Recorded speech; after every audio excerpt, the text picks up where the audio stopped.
Mga kwento ng lagim.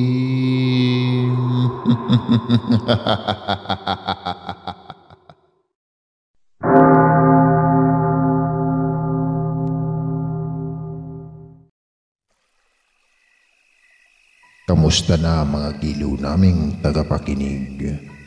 Pwede po kayong mag-comment kung nasang lugar kayo para ma-shoutout namin kayo at kung taga saan kayo. Maraming salamat mga giliw naming tagapakinig. Itago nyo na lang po ako sa pangalang Dolores, 47 anyos at kasalukuyang naninirahan sa lalawigan ng Antique. Isa po ako sa masugid na sumasabaybay ng mga bagong upload na stories sa inyong channel. Nakahiligan ko na ang pakikinig ng mga nakakatakot na kwento na pinapadala ng inyong mga sender. Dahil sa mga narinig kong mga istorya tungkol sa mga aswang, ay nahimok akong ibahagi sa inyong programa ang sarili kong karanasan nang magtanan kami ng aking nobyo taong 1992 sa buwan ng Mayo. Ay nasa 16 anyos pa lang ako at maagang nabuntis dahil sa pagiging palakera ko. Medyo may kalandian din kasi ako ng mga panahong iyon kaya't maaga akong nabuntis. Gayunpaman, kahit na nagdadalang tao ako ay pinanindigan naman ito ng aking nobyo. Naitago na lang natin sa pangalang Enteng. Tubong Ilongga ako at naninirahan noon sa Bacolod. Parehas kami lumaki ni Enteng sa nasabing probinsya at halos matagal ko na itong kakilala simula nung nag-aaral pa ako ng elementarya. Dahil nabuntis ako noon ni Enteng ay naapektuhan pati ang pag-aaral ko dahilan para magalit sa akin ang mga magulang ko. Hindi rin boto ang mga magulang ko sa taong nakabuntis sa akin dahil kilala si Enteng sa lugar namin bilang basagolero at sakit sa ulo ng kanyang mga magulang. Ngunit mahal ko si Enteng at ipinaglaban ko ito sa aking mga magulang dahil nais nilang paghiwalayin kami. Hindi raw mahalaga sa kanila kung lumaki ang anak ko na walang ama, kesa naman pakisamahan ko ang walang kwentang lalaki dahil palakero at basagolero nga ito sa aming lugar. Tumigil na rin sa pag-aaral ang aking nobyo dahil pinahiya ito ng aking mga magulang sa aming paaralan. Pati na rin sa mga kabaryo namin. Isang gabi, palihim kaming nagkita ni Enteng sa madalas naming tagpuan dahil may mahalaga raw itong sasabihin sa akin. Dolores, mainit ang dugo sa akin ng mga magulang mo. Pati sina nanay at tatay ay galit sa akin. Plano ko sanang tumungong Antique. Doon muna ako maninirahan kina lolo at lola. Naroon naman ang ibang kamag-anakan ko. Nais mo bang sumama sa akin? Sampit nito sa akin. Mama, magtatanan tayo, Enteng? Utal kong tanong. Parang gano'n na nga, Dolores. Sasama ka ba? Sambit muli nito sa akin. Oo, Enteng. Sasama ako sa iyo. Ayaw kong magkalayo tayo. Hindi rin ako papayag na isisilang ko ang sanggol na walang kinikilalang ama. Sagot ko naman sa kanya. Nang gabing iyon ay napagkasunduan namin na lisanin ang aming lugar at tutungo ng Antique, kung saan naninirahan ang lolo at lola nito. Bukas ng madaling araw din ang nakatakdang pagtatanan namin para walang makakita sa amin. Nang makauwi ako sa amin ay maingat akong nag-iimpake ng personal kong mga gamit. Iniiwasan ko rin makalikha ng ingay dahil natutulog na ang aking mga magulang at kapatid. Matapos kong mag-impake ay nag-iwan ako ng isang liham para hindi rin mag-alala ang aking mga magulang. Subalit, hindi ko inilagay sa sulat kung saan ako tutungo. Nang makarating kami ng terminal, ay doon na kami nagpalipas ng gabi sapagkat 3:00 pa ng madaling araw ang nakatalagang biyahe. Gayunpaman, hindi ako nagsisisi na sumama sa aking nobyo kahit na hindi ko alam kung ano ang kahihinatnan nito. Basta ang alam ko ay mahal ko si Enteng at takot ako mawala siya. Nang makarating kami ng Antique ay agad naman akong ipinakilala ni Enteng sa kanyang lolo at lola, pati na rin sa iba nitong kamag-anakan na halos magkalapit lang ang kanilang mga bahay. Naging maayos naman ang unang araw ko ng pamamalagi sa kanilang tahanan dahil malugod nila akong tinanggap. Simple lang ang pamumuhay ng mga kaanak ni Enteng, pagtatanim ng gulay at pag-aalaga ng mga manok at baboy ang pinagkukunan ng kabuhayan ng kaniyang lolo at lola. Kinabukasan, inutusan si Enteng ng kanyang lola na mamalengke sa bayan. Nais ko sanang sumama, ngunit pinigilan ako ni lola dahil nagsisilipa na raw sa kanilang baryo ang mga dayong aswang. Hindi na rin bago sa akin ang ganoong mga nilalang dahil naniniwala ako sa mga aswang, lalo na't laking probinsya ako. Subalit, nagpumilit ako sumama dahil nais ko rin makita ang ganda ng kanilang lugar. Kaya't walang nagawa si Lola Lagring kundi pumayag, ngunit binigyan ako nito ng santo ara bilang pangontra sa mga bati at pati na rin sa mga nilalang na tinatawag na aswang.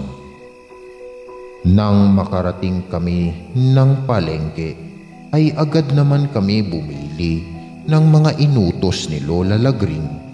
Lahat ng iyon ay pangunahing pangangailangan sa pang-araw-araw. Matapos naming bumili ay agad naman kami tumungo sa paradahan ng jeep. Samantala, habang nasa loob kami ng jeep ay hinihintay na mapuno ito ng pasahero, ay isang matandang babae ang nakaupo sa aking harapan at matalim akong pinagmamasdan. "Iha, ilang buwan na yung dinadala mo?" usisang tanong ng matandang babae sa akin. "Magtatatlong buwan na ho ito, Lola." "Bakit po?" Uwi ka ko naman dito sabay tanong. Mukhang buo na ang sanggol sa sinapupunan mo. Maaari ko bang hawakan ang tiyan mo? Sambit nito na labis kong ikinagulat. Hindi naman ako sumang-ayon sa sinabi ng matandang babae. Ngunit dahan-dahan nito inilapit ang kanyang kamay sa aking tiyan. Ngunit sinita ito ni Enteng, kaya't hindi nito natuloy ang nais nitong gawin. Tila nainis ang matandang babae sa sinabi ni Enteng, kaya't tinignan siya nito ng masama. Nang mapuno ng pasahero ang jeep, ay agad namang pinaandar ng driver ang makina. Samantala, habang tumatakbo ang sinasakyan naming jeep, ay patuloy nakabaling ang paningin sa akin ng matandang babae at nakatuon ang mata nito sa aking tiyan.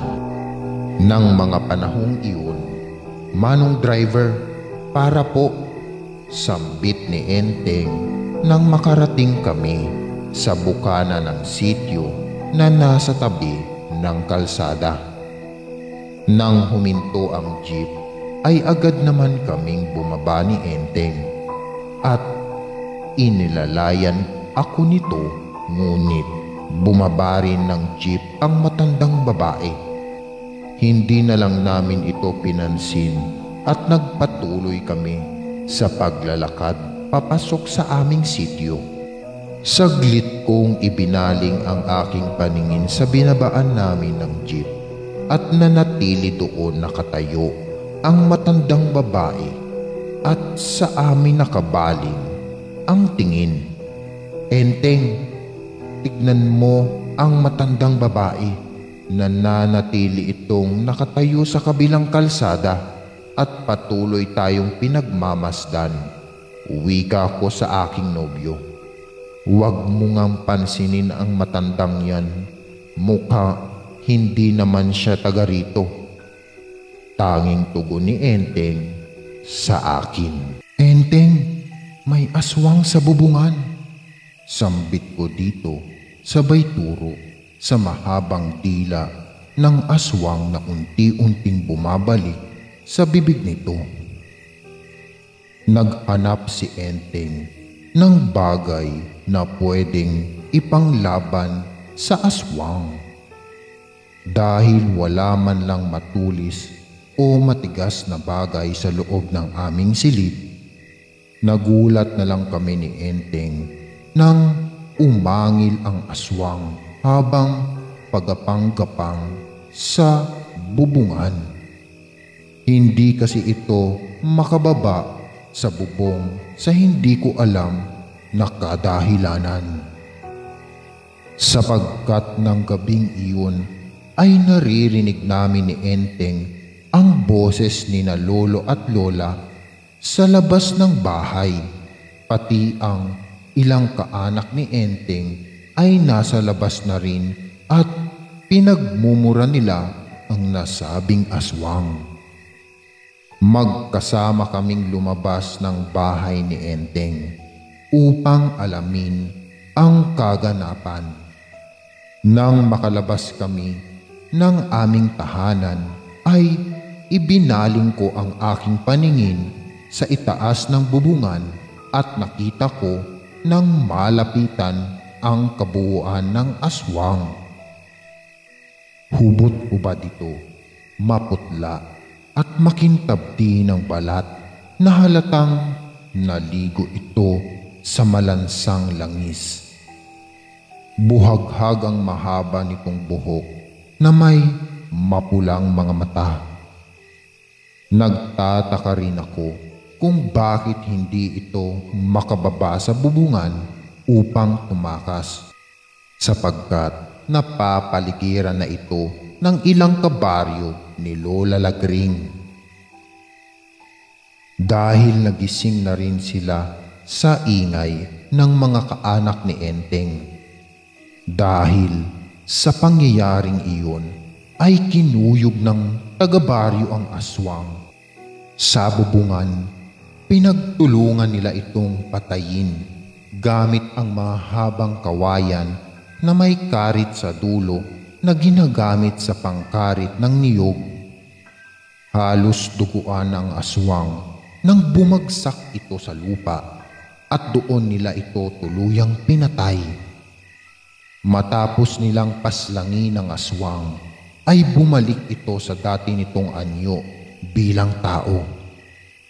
At hindi nga ako nagkakamali ng hinala dahil ang matandang babae nga ang nasabing aswang. Nang gabing iyon ay sinunog nila ang katawan ng dayuhang aswang. Inayos na rin ni Enteng ang nasirang bubong doon sa aming silid.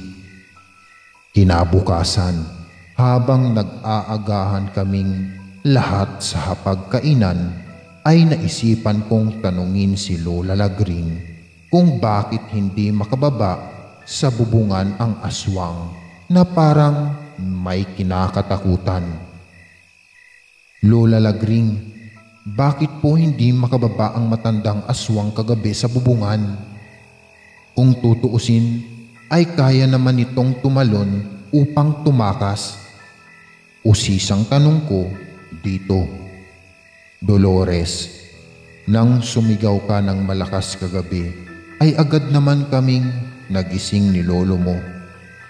Nag-aaligaga akong lumabas ng bahay. Bit-bit ang walis tingting. Ipinatayo ko ito sa labas ng ating tahanan sa silid ng dingding para hindi ito makababa at makatakas. Isa ang walis tingting sa kinakatakutan ng mga aswang. Paliwanag naman ni Lola sa tanong ko. Dahil sa sinabi ni Lola Lagring, ay malinaw na sa akin ang lahat.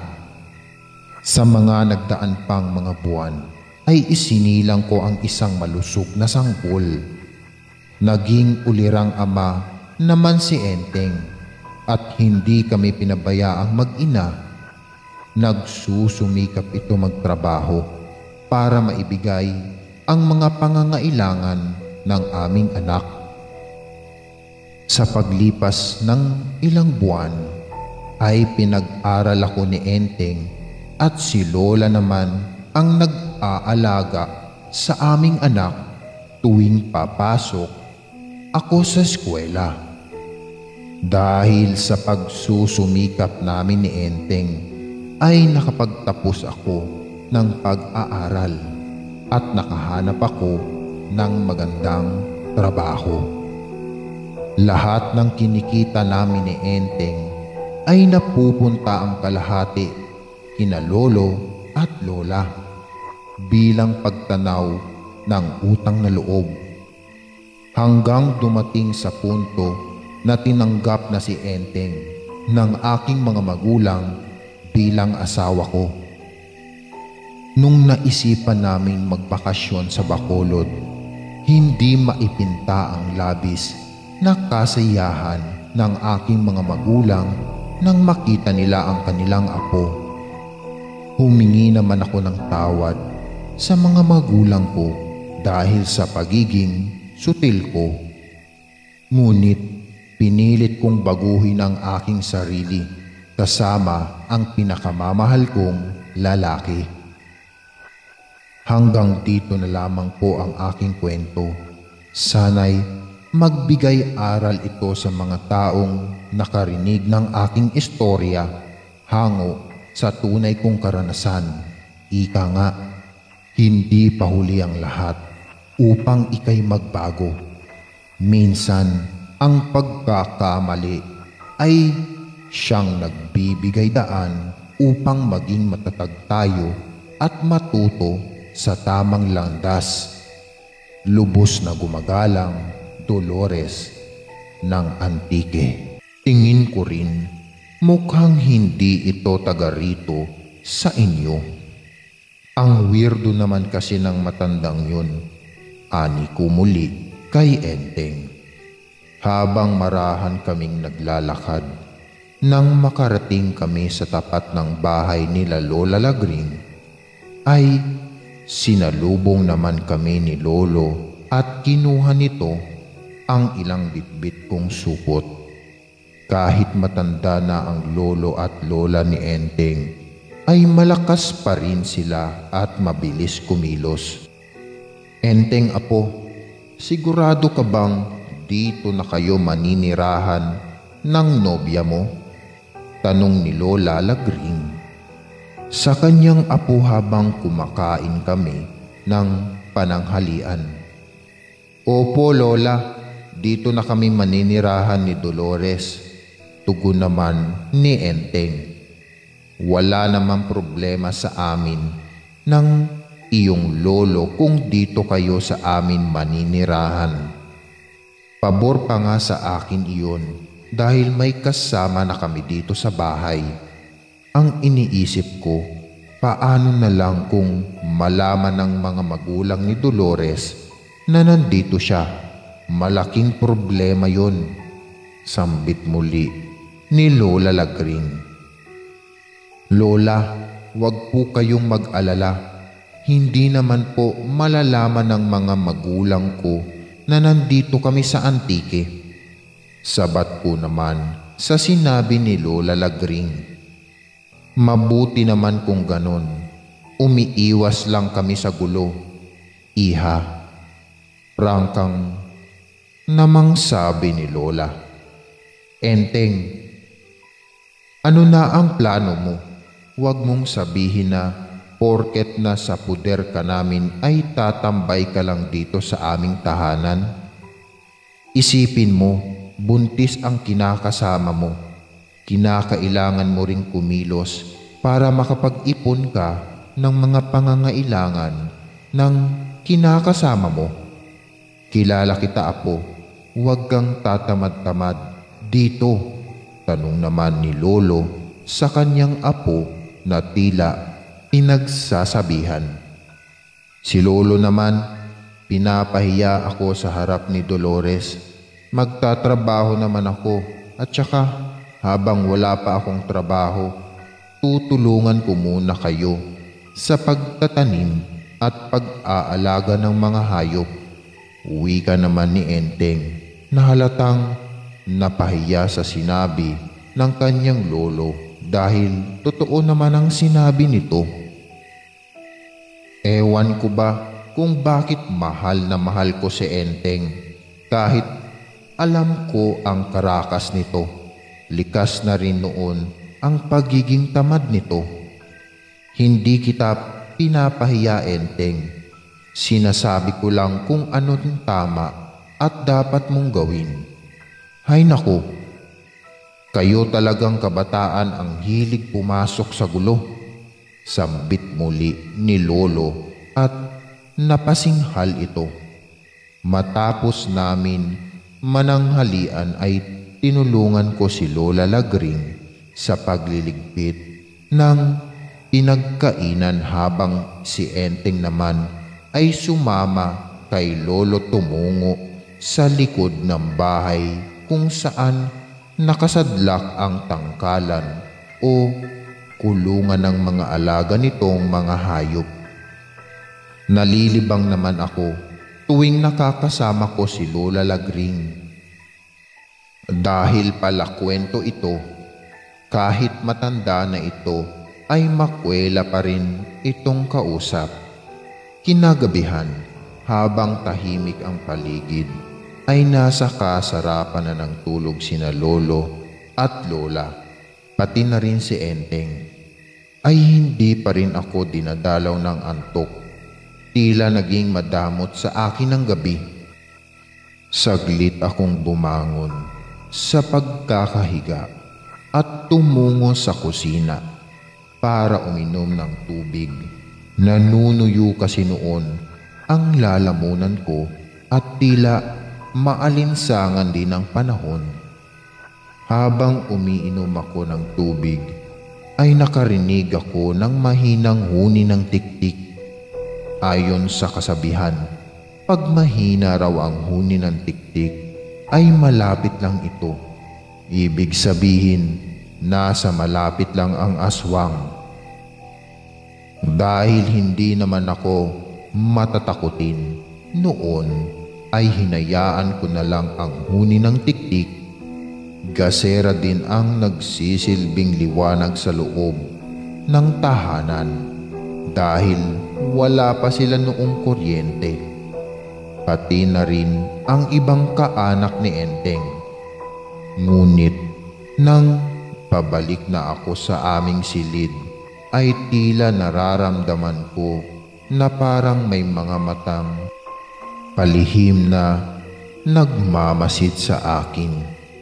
Hanggang sa maibaling ko ang aking paningin sa isang sulok ng dingding malapit sa bintana sa sala. Napaiktad na lang ako nang masilayan ko ang mapupulang mata na sumisilip sa maliit na butas ng dingding. At dahil hindi naman ako matatakutin ng mga panahong iyon, ay mabilis kong dinampot ang aking tsinelas at walang habas kong ibinato sa nilalang na sumisilip sa dingding. Matapos kong maibato ang bakya kong tsinelas, ay umangil ito na tila nasapul ko ang mata nito. Narinig ko rin ang mga yabag nito na tila papalayo dahil nagising na ang mga kasamahan ko sa loob ng bahay dahil sa nilikhang ingay ng bakya na tumama sa dingding. Tinanong ako ng mga ito kung anong ingay iyon at sinabi ko naman sa kanila na may binato akong nilalang na sumisilip sa dingding. Dolores, mukhang binibisita ka ng aswang. Malakas talaga ang pang-amoy nila sa buntis, wika ni Lola Lagring. Oo nga Lola, mukhang alam ko na kung sino ang bumibisita sa akin. Maiksing tugon ko naman sa sinabi nito. Hinala ko kasi na aswang ang matandang nakasabayan namin sa jeep kaninang umaga. Simula nang bisitahin ako ng aswang at batuhin ko ito ng bakya, ay hindi na ako muling dinadalaw pa nito. Sa mga lumipas pang mga araw, ay tuluyan na nga akong hindi ginagambala ng nilalang na iyon. Ngunit lumipas ang isang linggo, ay isang pangyayari ang hindi ko inaasahan. Sa kasagsagan ng gabi, habang mahimbing kaming natutulog, ay nagising na lang ako sa maalinsangang panahon. At nadadama ko rin na tila may gumagapang at kumikislot sa maambok kong tiyan. Napamulat at naghilalas na lang ako nang makita ko ang makintab na sinulid na tumutusok sa aking tiyan at pinipilit na ipasok sa loob ng aking kalamnan. Kaya pala nakakaramdam ako ng hapdi at kirot sa aking tiyan. Sinipat ko ng tingin kung saan nagmumula ito at napasigaw na lang ako nang makita ko ang ulo ng aswang na nakausli sa bubungan na gawa sa pawid. Sinira at binutas nito ang bubong upang makapasok ang kanyang ulo. Sapagkat dila pa lang ng aswang ang makintab na sinulid na sumusuksok sa aking maumbok kong tiyan. Dahil sa senaryong iyon ay napasigaw ako ng malakas. Nagising naman si Enteng at nataranta kung ano ang gagawin dahil naalimpungatan ito sa mahimbing nitong pagkakatulog.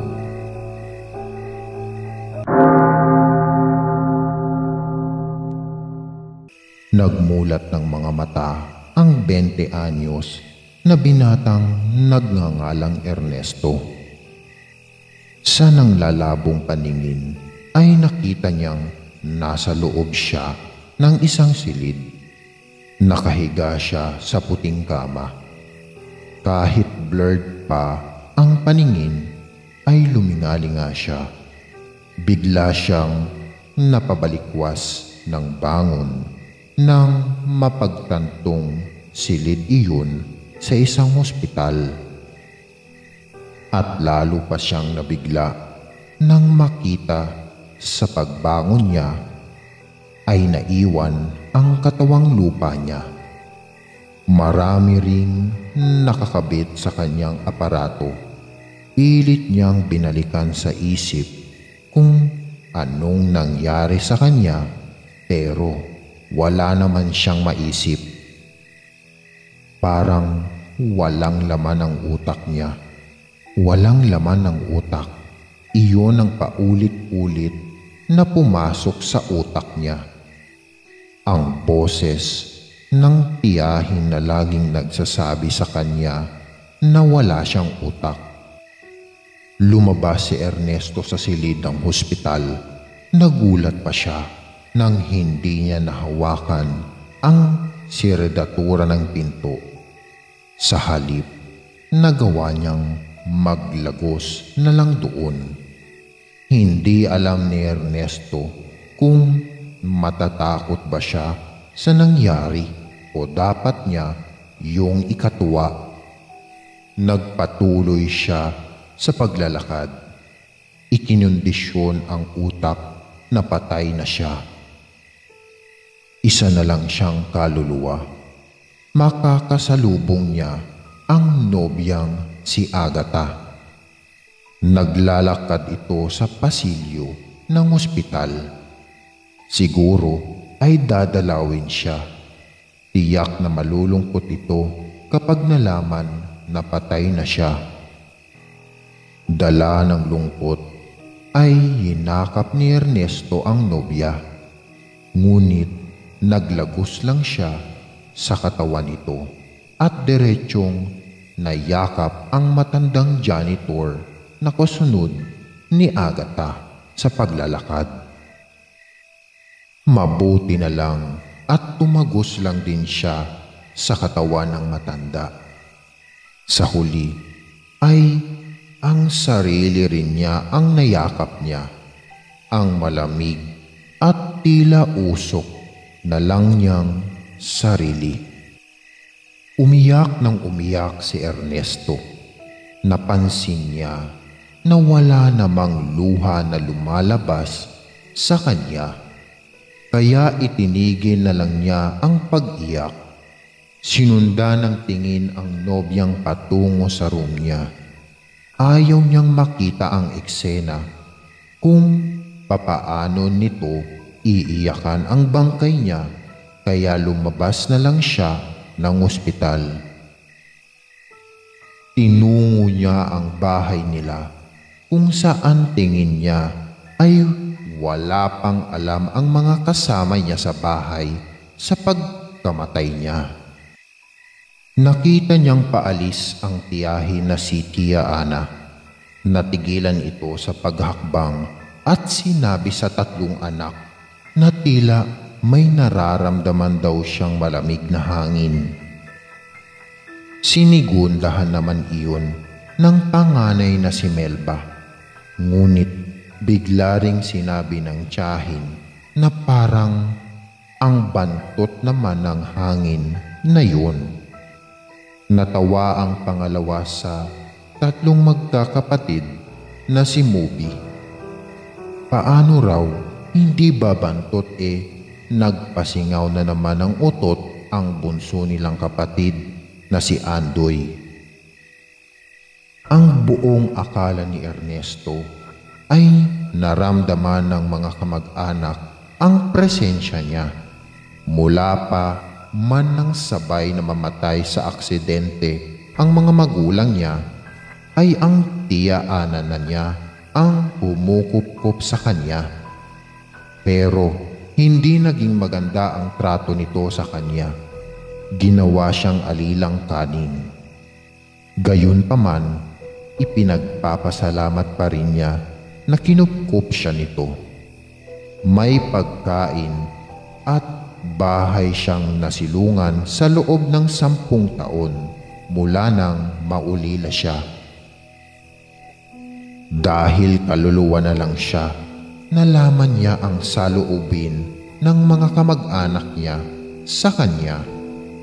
Ang tiya niya ay narinig niyang chinichika sa nakasalubong na kapitbahay na, "Naku, ang pamangkin kong yun, masipag naman ng konti, sadyang may katigasan lang ang ulo. Kahit pagsabihan kong huwag nang magmotor ay sige pa rin. Kaya ayun na aksidente." Nalaman niyang iyon pala ang dahilan kung bakit siya nasa ospital. Pero naalala rin niya na ang tiyahin mismo ang madalas mag-utos sa kanya na maningil ng mga pautang nito at siyempre gamit ang motor dahil malayo-layo ang bahay ng mga sinisingil niya. Ang pinsan niyang si Ate Melba, nalaman niyang ito pala ang nagnakaw ng jersey niya para ibigay sa boyfriend. Pinagbintangan pa niya si Moby. Si Moby naman, nakita niyang pumasok sa kwarto niya, binuksan ang drawer niya at inamoy-amoy ang brief niya. Muntik nang mapamura si Ernesto. Sinasabi na nga raw ba niya at bakli ang pagkalalaki nitong pinsan niya at siya pa talaga ang natipuhan. Kaya pala madalas siyang ilibre ang bunsong si Andoy, 10 taong gulang. Dito siya na-touch nang makita niya itong saglit na nagdasal sa harap ng altar nila. At narinig niyang sinabi nito na sana ay makauwi na siya sa bahay. Mapapaiyak na sana siya sa tuwa nang biglang dugtungan nito na si Kuya Ernesto lang daw kasi niya ang masarap magluto sa kanila. Hindi siya makakain ng maayos hanggat hindi nakakabalik mula sa ospital ang kuya niya. Naisip naman niyang puntahan ang mga kaibigan. Si Estong na itinuring niyang best friend ay busy sa trabaho at walang pakialam kung nasa ospital man siya.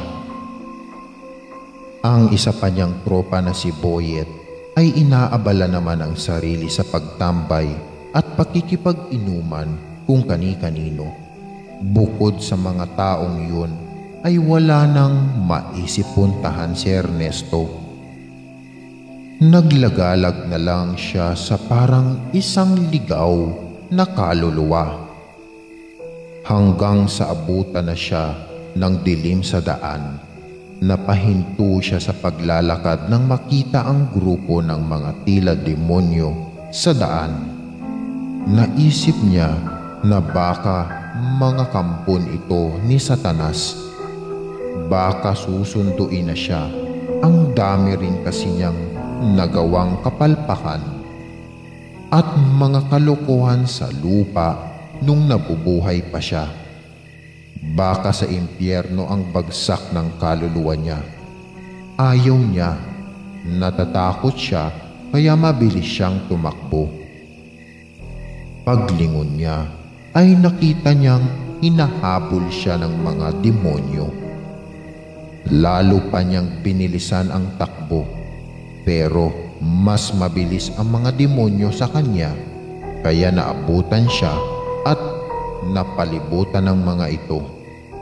Pumikit si Ernesto at inisip na baka pwede siyang maglaho. Hindi ba multo na lang siya at sa mga nababasa niyang horror stories, ang mga multo ay may kakayahang daw na maglaho. Kaso hindi iyon nangyari. Muntik na siyang mapatili nang lapitan siya ng isang demonyo at tanungin kung bakit siya tumatakbo. pati tuloy sila ay napatakbo at hinihingal pa. Napatingin si Ernesto sa mga demonyo. Hinihingal nga ang mga lintik. Papaano naman daw siya hindi tatakbo? Nakakita siya ng mga demonyo. Tinanong niya sa mga ito kung bakit ba siya hinahabol. Anang isang demonyo, kaya siya hinahabol ay para itanong kung may kakilala ba siyang boy at milagro. Ito kasi ang susunduin nila, pero napakagala, hindi nila maabutan. Napakamot ng ulo si Ernesto. Sinabihan niya ang mga tanginang demonyo na puntahan sa bahay. Ibinigay niya ang address. Hintayin na lang niya itong dumating doon. Matapos yun ay iniwan na ni Ernesto ang mga demonyo. Sa paglalakad niya ay nakakita naman siya ng liwanag mula sa di kalayuan. Nakakasilaw ang liwanag na yun. Tila ba inaakit siyang lumapit. Naisip niya na baka iyon ang liwanag na magdadala sa kanya sa kalangitan. Kinakabahan siya, bagamat marami siyang nagawang pagkakamali sa buhay, ay alam niyang marami rin naman siyang nagawang kabutihan sa kapwa. Kaya posible rin na tanggapin siya sa langit. Naalala pa niya ang pelikulang Ghost. Nag-emote siya na para bang siya ang bidang lalaki ron. Unti-unti ang hakbang niya papalapit sa liwanag. Marahan, puno ng kaba ang bawat segundo. Nang makatapak pa siya sa gitna ng bilog na liwanag, ay tumingala siya at hinintay ang pagtangay sa kanya ng liwanag paakyat sa langit. Pumikit pa siya, ngunit bigla naman itong nawala. Umandar ang liwanag. Napansin ni Ernesto na dumilim, kaya't napadilat siya. Nakita niyang umaandar ang liwanag sa kabilang side. Kaya pala ay hindi naman pala talaga iyon liwanag na magdadala sa kanya sa kalangitan, kundi liwanag lang na nagmumula sa isang pabrika.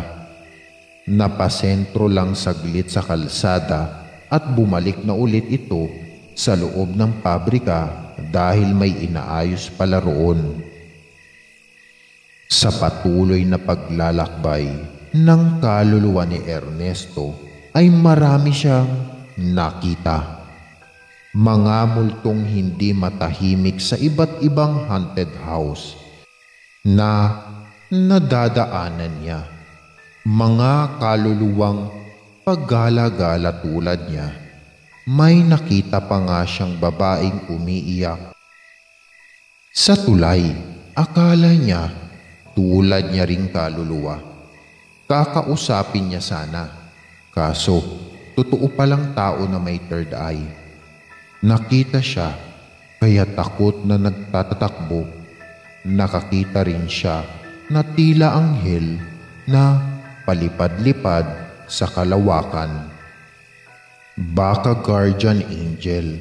Gusto sana niyang makipagkilala, pero napayuko na lang siya. Baka kasi hindi siya pansinin. Lulugulugong bumalik ng hospital si Ernesto. Nadaanan niya ang morgue at nakita niyang nandoon ang girlfriend niyang si Agatha. May iniiyakan itong bangkay na balot ng puting kumot. Malamang siya na yun.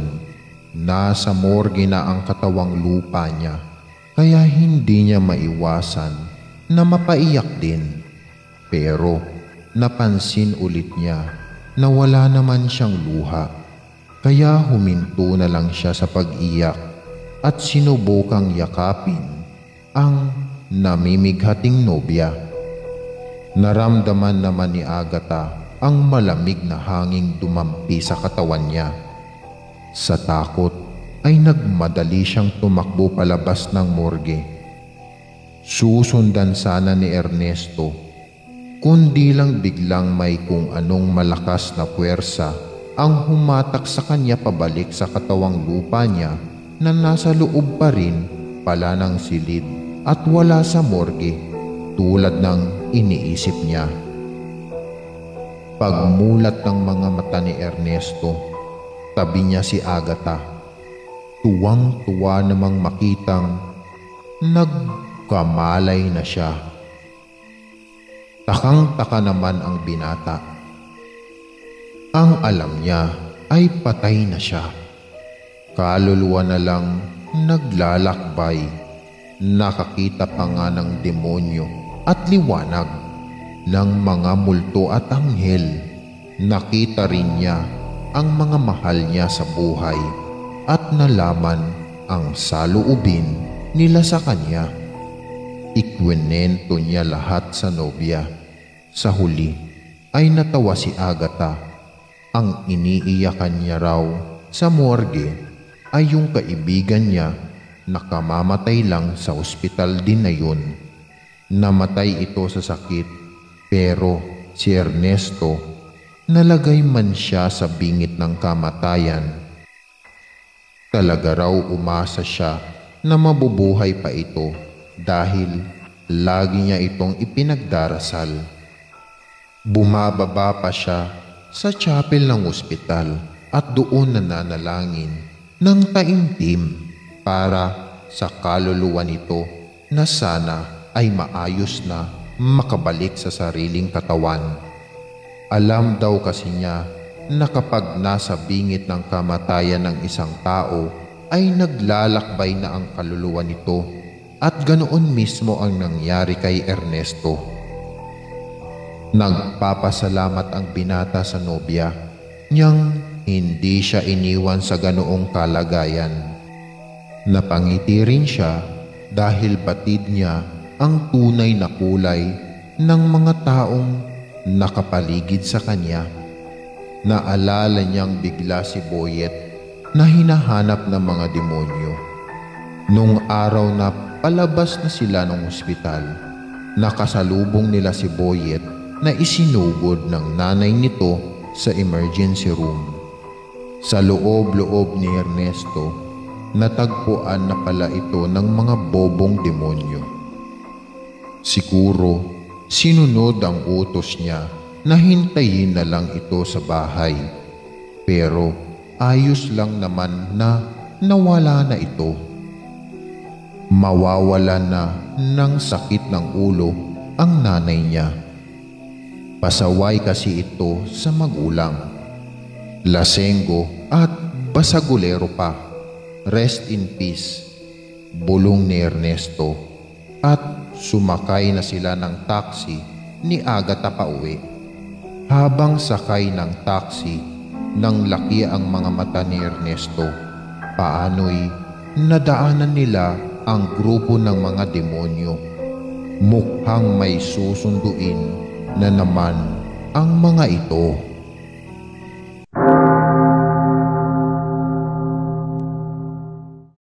Kakatapos lang sa latin ng malakas na bagyo ang nayon ng Santa Cruz.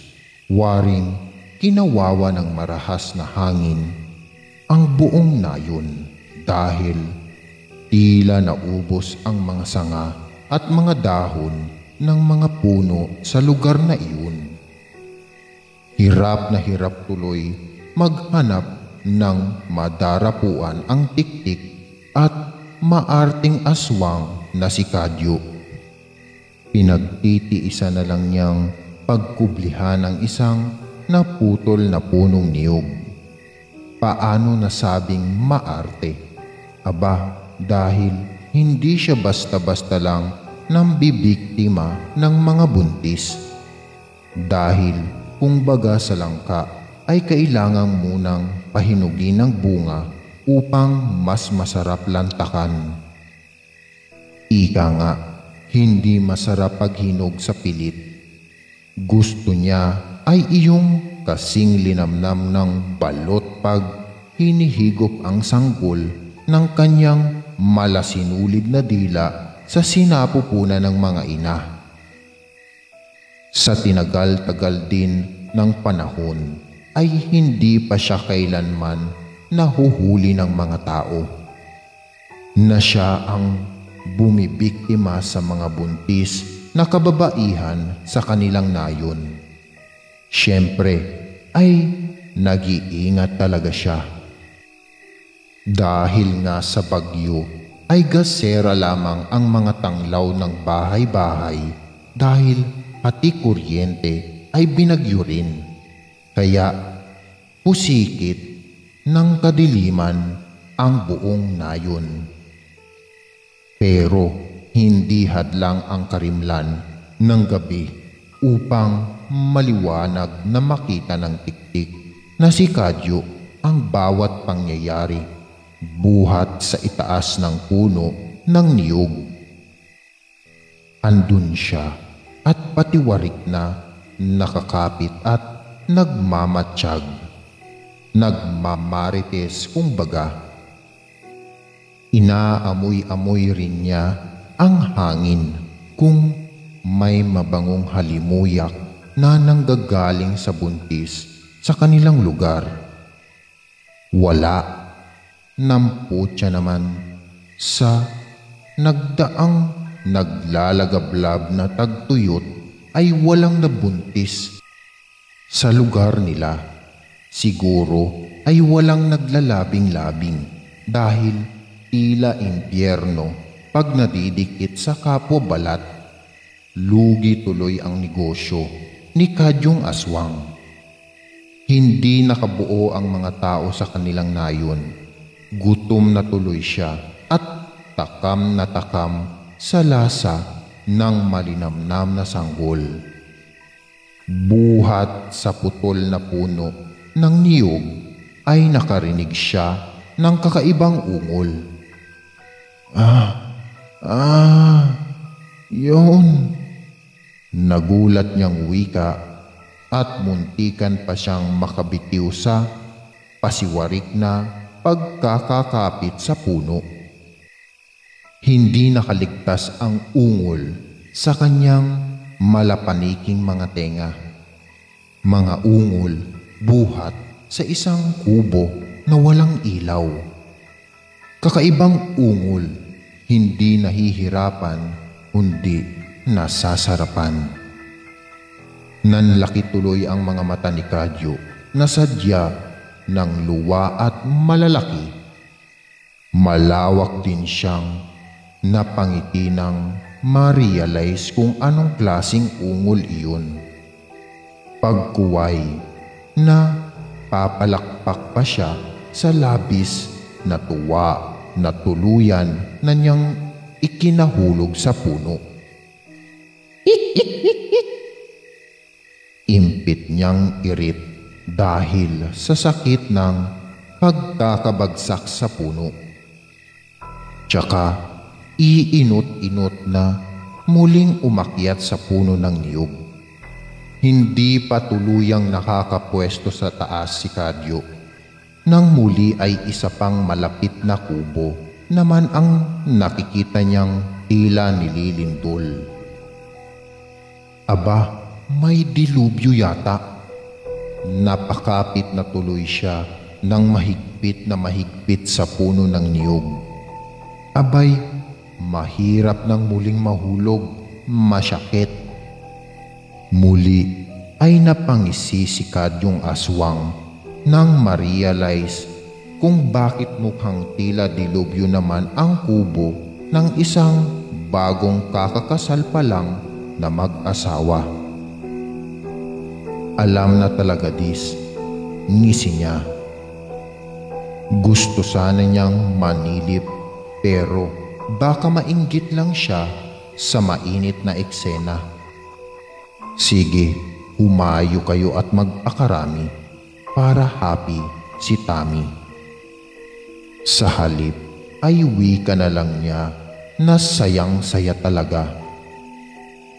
Tiis lang ng konti, Kadyo, at pagkalipas lang ng ilang buwan ay mabobondat ka na naman. Pakonsuelo niya sa sarili.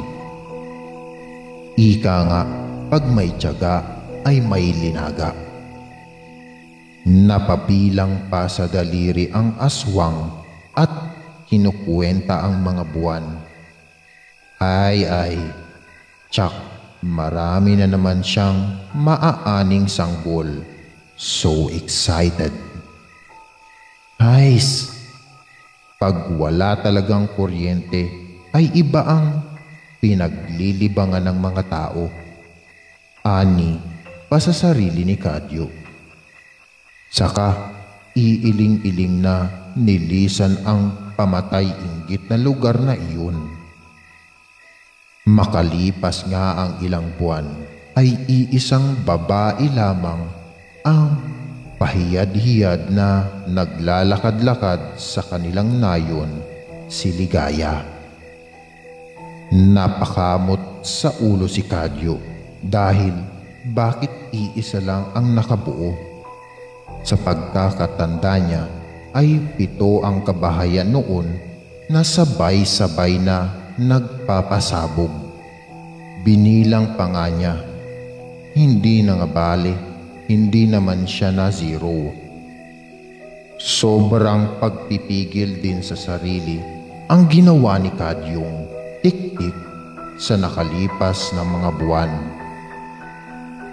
Nagkasya na lang muna siya sa pagbisita at pang-amoy-amoy tuwing gabi sa buntis na si Ligaya.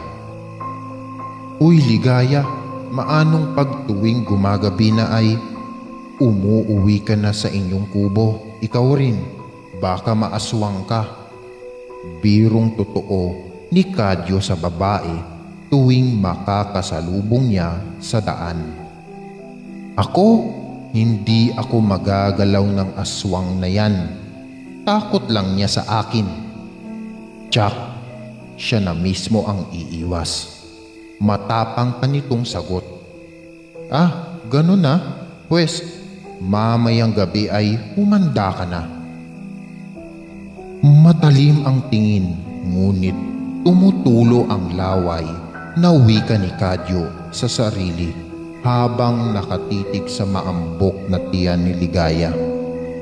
Hanggang sa sumapit na nga ang gabi ng pag-aani ng sanggol ni Kadyong Tiktik. Sa wakas ay matatapos na rin ang matagal niyang pagkakatakam at paghihintay. 9:00 pa lang ng gabi ay nakapwesto na ito sa punong niyog na ginagawa na nitong tambayan tuwing gabi. Hinihintay lang niyang makatulog ang mag-asawang nakatira sa kubo. Saka dahan-dahan siyang lumipat sa bubungan ng mga ito. Napalakas pa nga ang kanyang pagbagsak.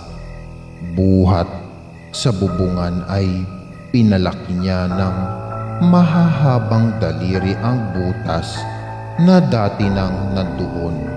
Kaya kitang-kita niya ang natutulog at tihayang-tihayang buntis at nakalilis pa ang suot na damit pang itaas. Kaya kitang-kita niya ang kabilugan ng tiyan nito.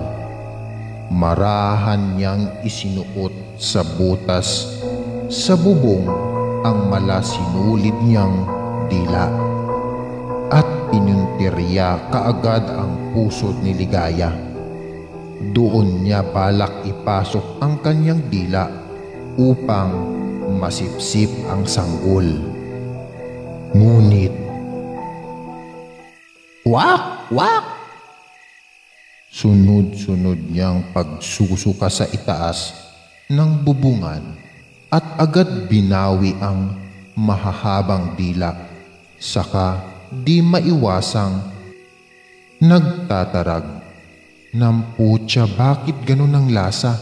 maasim-asim, lasang suka na lasang lupa. Saka ano itong kumulapol sa dulo ng dila ko? At muling masuka-suka ito sa nakitang namumuo at namamasa-masang kumpol ng dumi sa dulo ng kanyang dila. Maantot na libag, gwak, gwak. Muling pagsusuka ni Kadyong Tiktik na halos ilabas na ang lahat ng laman ng tiyan. Pwe, pwe! Kagandang babae pero hindi nagtatanggal ng libag sa pusod. Patuloy na pagrereklamo ng Tiktik. Tuloy ay nagising ang mag-asawa sa loob ng kubo dahil sa ingay ng pagsusuka ng aswang sa kanilang bubungan. Ano yun? Tanong ni Ligaya.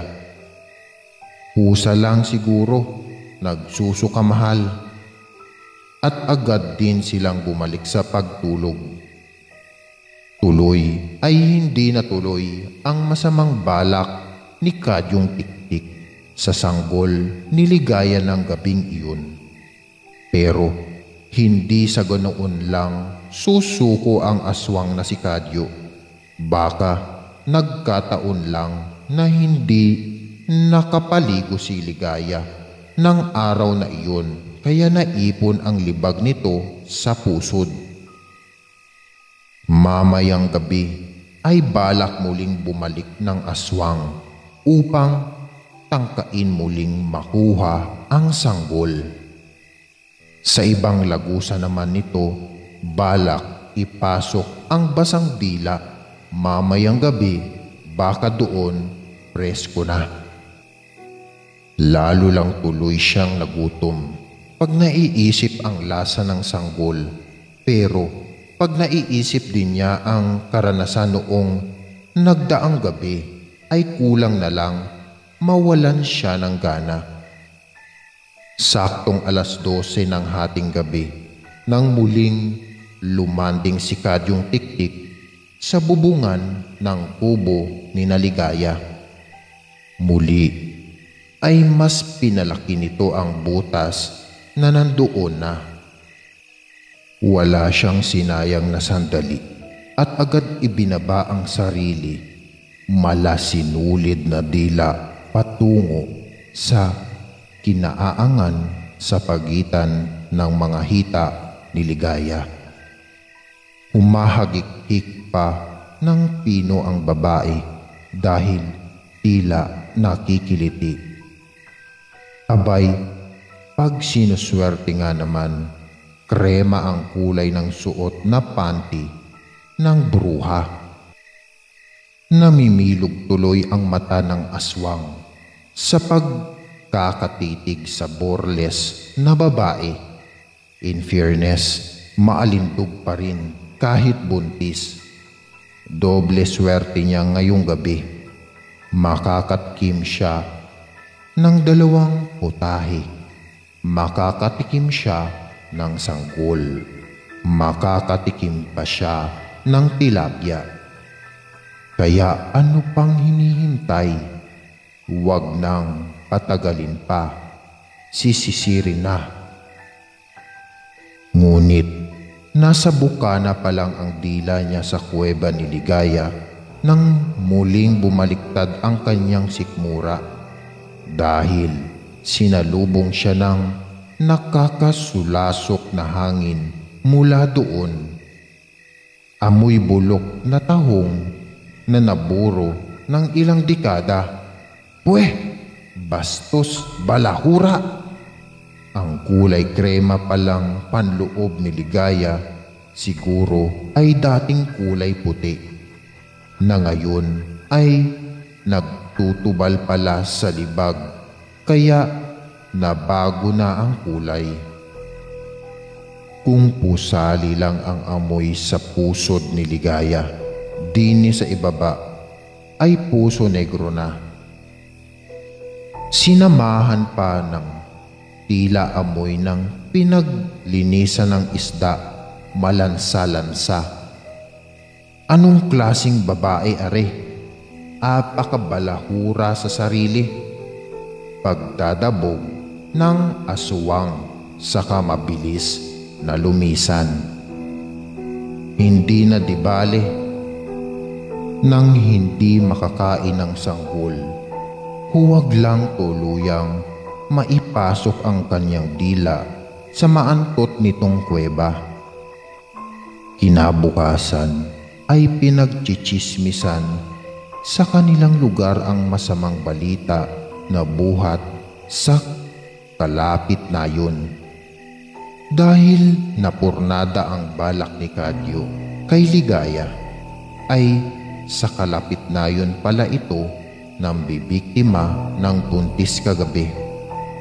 Kawawa naman yung babae sa kalapit na yun. Kinuha ang sanggol sa sinapupunan ng sapilitan. Wakwak ang tiyan. Sobra na talaga ang mga aswang na yan. Pag nahuli natin yan ay eyeballs lang niya ang walang latay. Usapan ng mga musang na may kasamang pagbabanta sa salot na aswang. Kunyari namang nakikinig lang si Kadyong Tiktik na siyang tunay na salarin sa mga nagaganap na patayan. Naku, kaya ikaw Ligaya, mag-iingat ka, buntis ka pa naman. Sobrang bango daw niyan sa mga aswang. Dagdag ng isang marites, hindi nila ako mabibiktima, may sekreto ako. Di nila ako magugustuhan, mayabang na sagot ng babae. Dahil sa narinig ng kayabangan ni Ligaya ay uminit ang ulo ni Kadyong Aswang dahil naalala niya ang kadugyutan nito sa sariling pagkababae.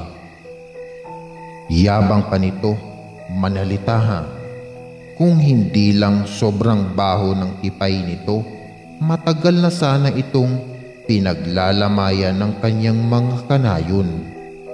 Ay, alam ko ang tinatago mong baho. Mga kanayon, lamog ang babaeng ito. Hindi marunong maghimasa, ani ni Kadyo. Paano kang mabibiktima ng tiktik ay daig mo pa ang nagburo ng bulok na tahong sa amoy ng tsipepay mo. Kahit sino talagang aswang ay matutroma sa amoy ng bulok na binagoongang mong perlas. Mabuti na lang at matibay ang sikmura ng aswang. Hindi nahimatay sa amoy ng sayo at nakalipad pa ng matulin kagabi. Nagkatinginan naman ang mga taong nakikinig at nagtataka sa winika ni Kadyo. Tuloy ay iisa ang sumilid sa kanilang isipan. Nahuli sa sariling matabil at mahabang dila ang salot na tiktik na matagal na nilang hinahanting. Isa-isang kumuha ng pwedeng ipanghambalos ang mga tao at kaagad ay pinaikutan si Kadyo. Paano mong nalamang bulok ang amoy ng tahong ng asawa ko? Di mo ba alam na kaya ko yan pinakasalan dahil gusto ko ng eksotik na lasa? Tanong ng mismong asawa ng babae. Siguro ay ikaw ang tiktik na matagal nang nambibiktima dito sa ating lugar, ano? Dagdag naman ng isa pa. Magpapaliwanag ako, urong ni Kadyo, dahil sumusugod na ang galit na mga tao palapit sa kanya. Huli na nang ma-realize ni Kadyo na ipinahamak siya ng kanyang mahahabang tila. Bugbog sarado ang natamo ng tiktik sa kamay ng mga kanayon. Nalutas din ang matagal nilang problema sa tiktik na aswang na bumibiktima sa kanilang nayon sa matagal na panahon. Salamat sa hindi paghihimasa ni Ligaya. Nahuli rin sa wakas ang salarin Bago naman tuluyang matodas ng mga kanayon, si Kadyong Aswang ay nagpilit itong gumapang palapit sa asawa ni Ligaya. May gusto kasi itong itanong dito bago tuluyang mautas. Curious kasi talaga siya. Pre, ako sa'yo samba. Paano mo kinakaya? I mean, paano mo napagtitiisan? Isa ka bang balbal na uri ng aswang na mahilig sa bulok na laman ng tao? Natatawang umiling naman ang lalaki. Saka inakbayan ang naghihingalong tiktik. Pare, ito'y isang malupit na sikreto, ani ni asawa ni Ligaya. Ano yun pre? I-share mo naman. Pamimilit pa ni Kadyo. Naniniwala kasi sa isang makabagong kasabihan, ani naman ng lalaki. Ano nga pre? At nang lalaki pa ang butas ng ilong ni Kadyong Tiktik sa paghihintay ng kasagutan. Pagmahal mo pre, kainin mo. Tuloy tapik nito sa balikat ng aswang. Kahit mabaho, tumango ang lalaki. Mas masarap nga ang lasa ng maantot. May kakaibang flavor. Sayang ang pagkakataon mo pre. Di sana'y natikman mo rin siya. Oh my gulay, ay kinat. Mamamatay na lang ako sa bugbog ng mga tao. Huwag lang sa baho ng tahong ng asawa mo. At tuluyan na ngang nautas si Kadyong Tiktik na hindi makapaniwala sa nakuha niyang sagot.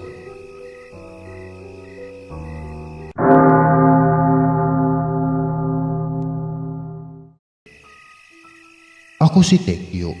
Ang aking ikukwento ay nangyari taong 1988 sa lumang sementeryo sa isang bayan sa Isabela. May ibabahagi akong kwentong na tunay nagpabago sa aking pagkatao.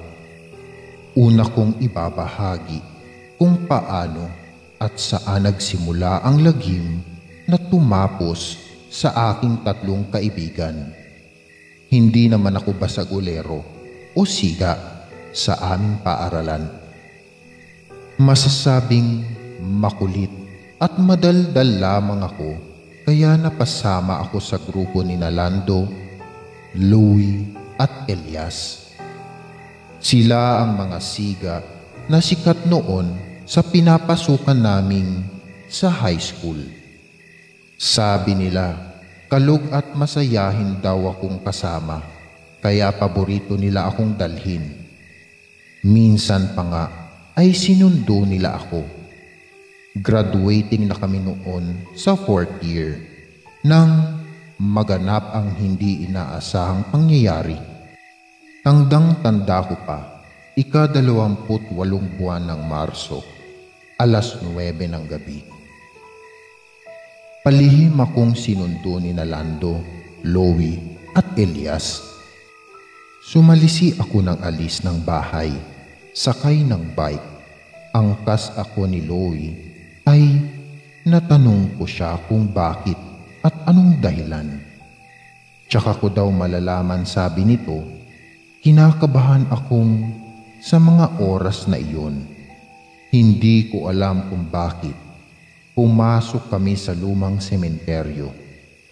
Minura ko pa nga ang mga ito dahil lalong lumakas ang kabog ng dibdib ko. Tumahimik daw ako, kung hindi, puputulin daw nila ang ari ko. Sabay bawing, humalmalang daw ako.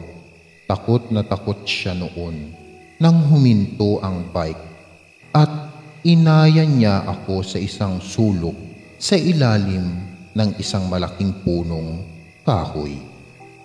Inikot ko ang aking paningin sa mga nakapaligid na nicho. Tinapik pa ni Elias ang aking balikat upang bilisan ang aking lakad. Pumasok kami sa makipot na daanan at narating namin ang dulong bahagi ng sementeryo. Hindi naman gaanong madilim dahil maliwanag ang buwan. Nanlaki ang mata ko kung sino ang taong nakaupo sa isang nicho habang nakagapos. Agad kong nakilala kung sino ito. Walang iba kundi si Boyang, ang kilalang bading sa aming paaralan. Napatingin ako sa tatlo kung kaibigan kung anong ginagawa ng mga ito kay Boyang. Nagmumura sila at sabay-sabay nagsasalita. Iisa lang ang naiintindihan niya. Nahuling ng boboso ito sa kanilang tatlo. Akala ko sa mga palabas lang sa sinihan ko makikita ang ganoong eksena. Pero totoong-totoo pala talaga. Naging mabilis ang kilos ng kamay na duguan. Tumalon ito sa mukha ni Louie. Nagsigawan silang tatlo. Tinusok nito ang dalawang mata ni Elias. Kitang-kita ko kung paano ito nanggigigil.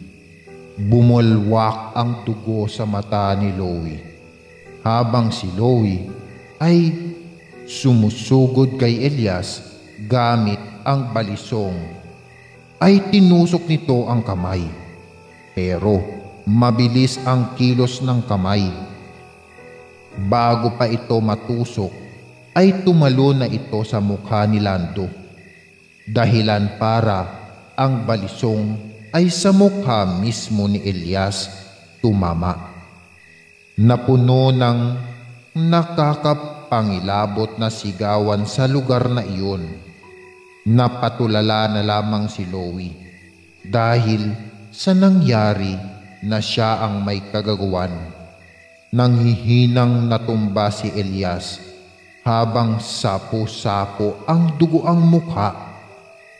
Sumigaw ng tulong si Lando kay Louie. Pilit nilang inaaalis ang kamay na nasa mukha nito.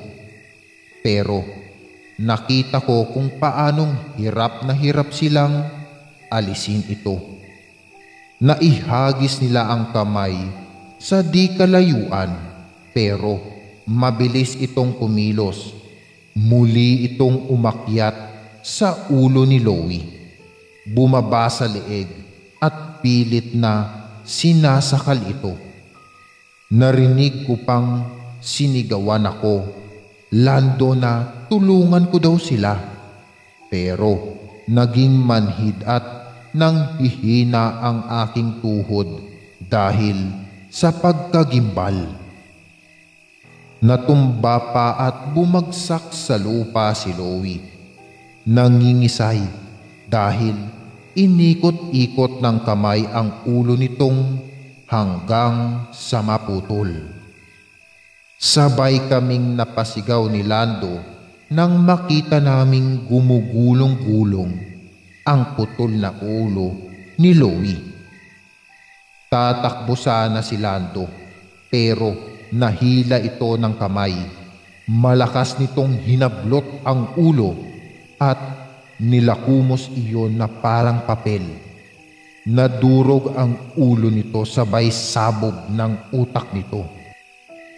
Sa mga mata ko, doon ko lang napansin na may itim na figura ang nakatayo habang ang kamay ay nasa ere. Ito marahil ang kumokontrol sa kamay. Nanginginig akong umatras dahil wala pa rin akong lakas. Sa aking pag-atras, nakita ko ang dalawang bilog na mata na gumugulong sa aking tagiliran. Pag-angat ko ng aking mukha, naroon ang itim na figura habang ang kamay ay nasa ere. Ilang beses akong lumunok ng laway bago nakiusap. Alam kong kaluluwa iyon ni Boyang. Nakiusap akong huwag akong patayin dahil wala akong kasalanan. Pagkasabi ko noon ay tila nagkalakas akong tumayo at tumakbo. Nilisan ko ang sementeryong iyon na baon-baon ng nakakahilakbot na pangyayari. Kinaumagahan, nabalita nga ang nangyari, pero naging tikom ang aking bibig sa mga nangyari. Pilit kong kinalimutan ang pangyayaring yun. Hindi na ako nag-usisa pa, lalo na doon sa buhay na putol na kamay. Nilagnat ako ng sumunod na araw at nagkasakit na hindi maipaliwanag ng doktor. Sa habag ng Diyos, gumaling ako. Ilang buwan pa ang lumipas. Nadistino ang aking tatay sa Maynila, dahilan para dito na kami sa Kamaynilaan manirahan. Ngayon, matanda na ako at mga pangyayaring iyon sa buhay ko ay paulit-ulit ko na lamang ikinukwento sa aking apo. Hindi ko alam kung naniniwala ba sila sa akin, pero iisa lang ang iniiwan ko sa kanilang bilang payo. Sikapin nating maging mabuting tao. Huwag tayong magpapadala sa ating mga galit.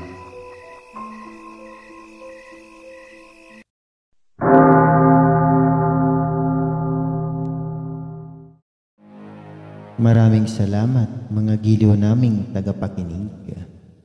Huwag po nating kalimutan mag-subscribe at mag-like ng ating channel para sa mga kwento ng lagi.